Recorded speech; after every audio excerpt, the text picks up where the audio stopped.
it is never, ever too early to talk baseball to prove that. Evansville's own Don Mattingly. And first of all, Don, just talk about the importance of the Hot Stove League, and so much money has been raised for youth sports that stayed right here in the Tri-State.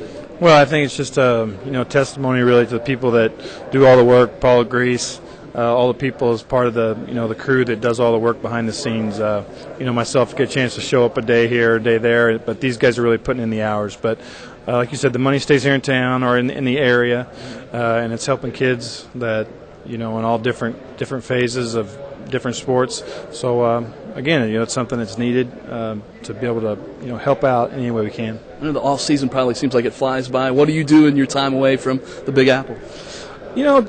Not too much, really. Just kind of get situated again back home. Like anybody else, just kind of stuff, cleaning out closets and doing stuff that I don't get a chance to do, or things kind of pile up on me.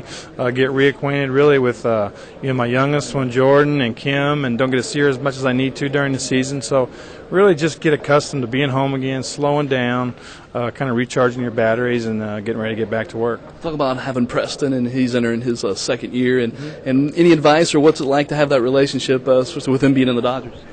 It's good. I enjoyed the time with Taylor too. It was easier with him because he was in the Yankee organization, so I knew kind of how it worked.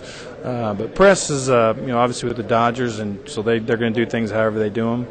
But he's a pretty good student, and it's really the first time that Preston's had a chance to actually spend time working on his game. So this off season is probably pretty important for him to really make big strides. What about your new challenge of being bench coach? Well, exciting for me. Honestly, doing the hitting, I enjoy it and I like it, but it seems like I'm doing the same thing over and over. Kind of gets monotonous at times, and that's the way it should be. Hitting's just create good habits. I'm saying the same thing over and over, and you feel like you need some new blood in that area. Guys need to hear a different voice. And for me now, I get a chance to really see the whole game, get to be involved with the running game, trying to stop the running game, being involved with our pitchers, just how we want to use those guys, being able to just hopefully not advise Joe, but really just kind of keep giving Joe suggestions and keep another set of eyes and ears and somebody thinking of something different for Joe at all times. And finally, talk about having a player like Derek Jeter. He just seems like the consummate professional. Whether he's in a slump or he's in a hot streak, he's so even-keeled.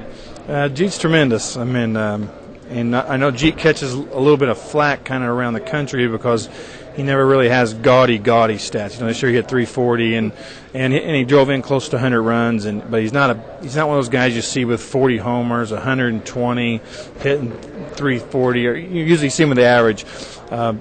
But he's a guy that just kind of plays every day. When you see him every day and everything he does, you really just get a new perspective on this kid, and he's just a tremendous player. All right, thanks a lot, Don Mattingly. Appreciate it. Always great talking with you, and the new bench coach of the Yankees. Hot Stove Night of Memories, February 10th. We'll see you there. Drew?